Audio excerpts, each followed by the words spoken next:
nouveau pour moi. Donc, Likov qui va faire un reverse speech. Déjà, pour faire un pitch, c'est difficile. Donc, faire le reverse, c'est un peu plus. Donc, pour Ligov, quand on dit Ligov, ça veut dire le gouvernement électronique, le gouvernement numérique. Ça veut dire le citoyen doit effectuer toutes ces démarches administratives en ligne, chez lui, à distance. Il doit être aidé dans son quotidien avec des applications mobiles qui vont lui faciliter la tâche. Très simple. Mais derrière, au niveau des administrations, qu'est-ce qu'il faut faire? D'ailleurs, le Maroc, depuis 2002, a commencé ses stratégies du digital, comme a dit le DG de l'ADD, passant de e-Maroc 2005, Maroc numérique 2013, la création de l'ADD, la note d'orientation 2025 et Maroc digital 2030. Avant, on se dit, il nous faut des ordinateurs pour donner le service, des serveurs, peut-être un data center, un peu de sécurité. Ce n'était pas grave dans le temps. Après, c'est avéré que non. Pour la sécurité, il faut créer une direction générale de sécurité système d'information qui relève de la défense. C'est tellement grave et c'est tellement important. On a commencé à donner ces services. Bon, on se dit, attendez, mais les données ne sont pas protégées. Il faut créer une commission pour la protection de ces données personnelles. Donc, ce sont des institutions qui ont été créées pour protéger les données. Et on s'est dit, pour donner un document, il faut le signer électroniquement. Donc, il nous faut quand même un texte de loi qu'il faut proposer au Parlement, le faire adopter, pour pouvoir signer électroniquement ces documents. C'était en 2005, 5305, la loi qui a été adoptée pour que les administrations signent électroniquement leurs documents. On est maintenant en 2025. Oui, il y a quelques administrations qui signent électroniquement. Il y a le ministère des Finances qui exige la signature électronique. Mais il y en a d'autres qui ne l'utilisent pas, même en interne. Donc, qu'est-ce qu'il faut faire? Pourquoi les gens n'utilisent pas? Peut-être c'est difficile. Il faut revoir cette loi, l'amender. On est sorti le 43-20, un peu plus facile. Mais le coût reste quand même élevé pour certaines administrations. On a trouvé une solution. On s'est dit qu'on va créer des solutions et offrir la signature à la volée. Donc la signature à la volée, c'est signature payée par acte, par document. Plus ou moins, ça a marché. Mais il faut de l'accompagnement. Moi, je viens d'un ministère maintenant de la transition numérique. Un ministère horizontal. Donc, on est censé accompagner les administrations. C'est ce qu'on fait.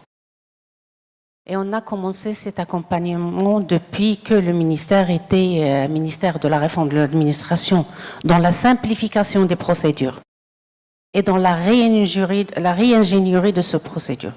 Vous voyez, on est parti d'un service à l'usager qui est chez lui et qui veut faire ses démarches. On n'a même pas encore commencé. On n'a pas parlé de la gouvernance, de l'organisation. Je vais vous dire un simple exemple. J'ai travaillé au ministère de la Santé. Quand j'ai dit que l'informatique, ce n'est pas le digital. Le digital, ce n'est pas seulement le digital. Le digital, c'est un système. Et il faut casser les murs. Et il faut se battre. Parce que si vous voulez arriver, premièrement, on va avoir besoin du pouvoir de la décision. Le digital, au début, c'était des structures de support et de gestion. Et pour l'élever au niveau stratégique, ça a pris des années.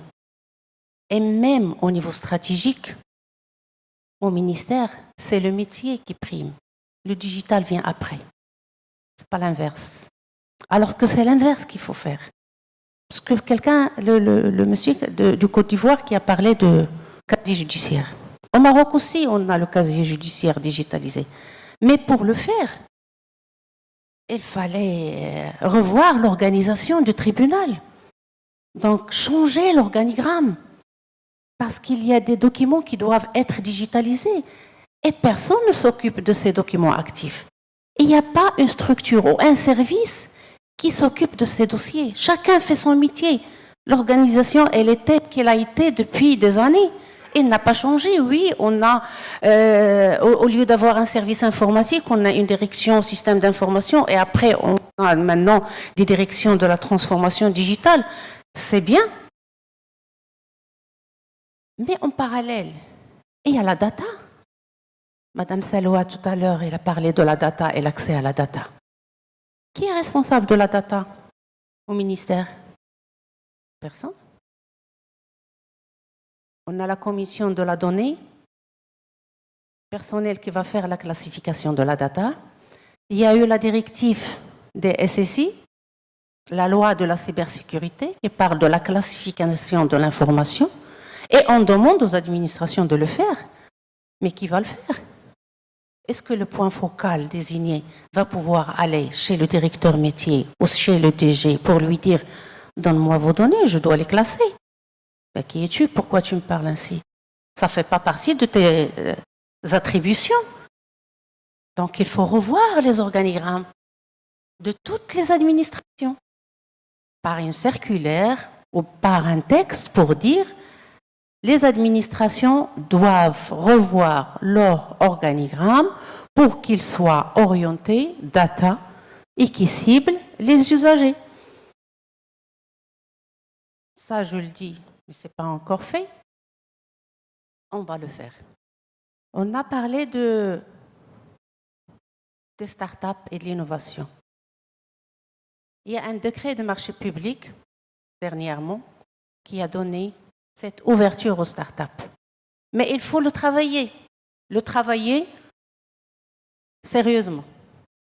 Je termine. Merci beaucoup. Franchement, j'ai beaucoup apprécié, Madame Chakri, le fait que vous êtes retournée à l'usager. Vous nous avez donné un petit peu la genèse de ces transformations digitales au niveau des administrations. Et moi, ce que je retiens, c'est une phrase que vous dites.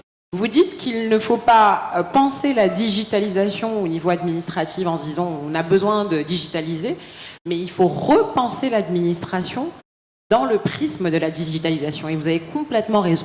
Alors pour changer un petit peu les interactions qu'on a eues depuis ce matin, mais pour rester dans le contexte des startups, je vais appeler Monsieur Yves Cabanac, qui est un partenaire historique des ATDA et qui est également à la tête de Plug and Play au niveau régional.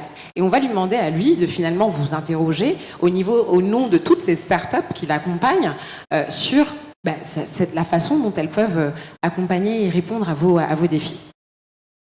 Alors tout d'abord, merci. Il faut beaucoup de courage pour parler en reverse pitch. Donc je vous remercie, c'est vraiment très intéressant.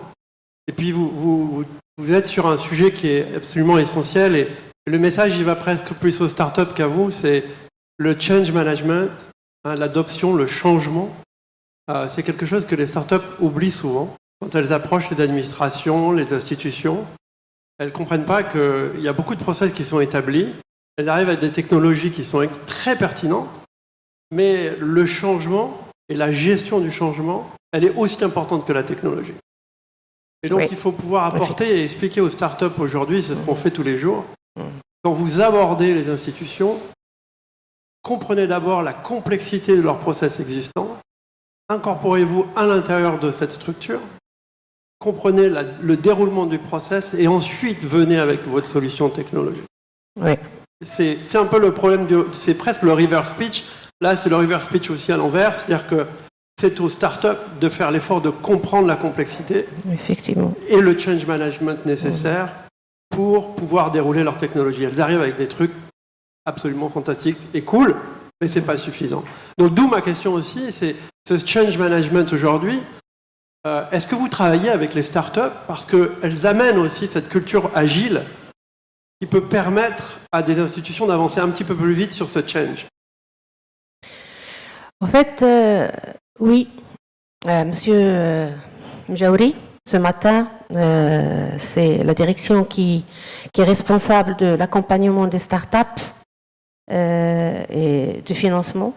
L'IGOV, en fait, on a ce qu'on appelle le GovTech. Le GovTech. Le GovTech, c'est de là qu'est parti le Jazari. Hier, Madame la Ministre a parti du Jazari. Donc, on a réfléchi comment on va recruter des startups pour tel ou tel produit gouvernemental rapidement, dans l'agilité et dans l'échange. D'où la création de Jazari. D'ailleurs, on a déjà commencé avec quelques startups dans le GovTech, avec lesquelles on va faire un partenariat public-privé, mais avant tout, on va faire un POC pour tester leur solution.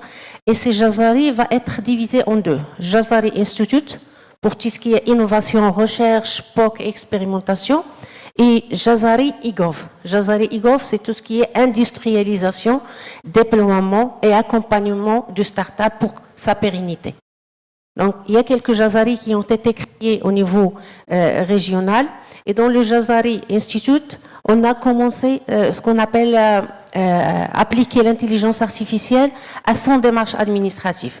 Et aussi au texte de loi qui existe au Maroc et commencer une méthodologie de la modélisation de la data. Parce que cette méthodologie est nouvelle. Les administrations doivent nettoyer, purifier, modéliser leurs données pour les préparer à l'utilisation de l'IA par les startups.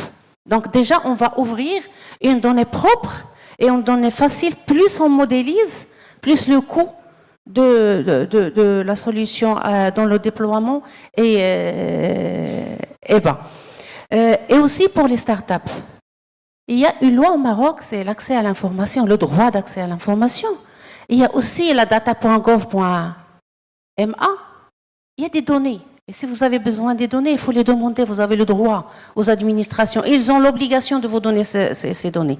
Et c'est là, comment dire, la base de l'IA. Si vous avez les données, vous pouvez jouer avec pour donner une solution facilement utilisable par une entreprise ou par un citoyen. J'ai pas vu cette exploitation de la donnée publique existante par les startups. Il faut chercher, aller chercher. Et ça va nous pousser, nous, administration, à vous préparer ces données. Parce que s'il n'y a pas de besoin, si personne ne crée le besoin, on ne va pas le faire. Si on ne reçoit pas une demande d'accéder à telle statistique, à telle information, et on a l'obligation de vous le donner, mais vous devez quand même faire pression pour que les administrations répondent. Et ça va faire gagner vraiment le citoyen et l'entreprise si vous pouvez développer des solutions en se basant sur ces données publiques. Merci. Merci infiniment Samia Chakri pour ce brillant exercice de Reverse Pitch.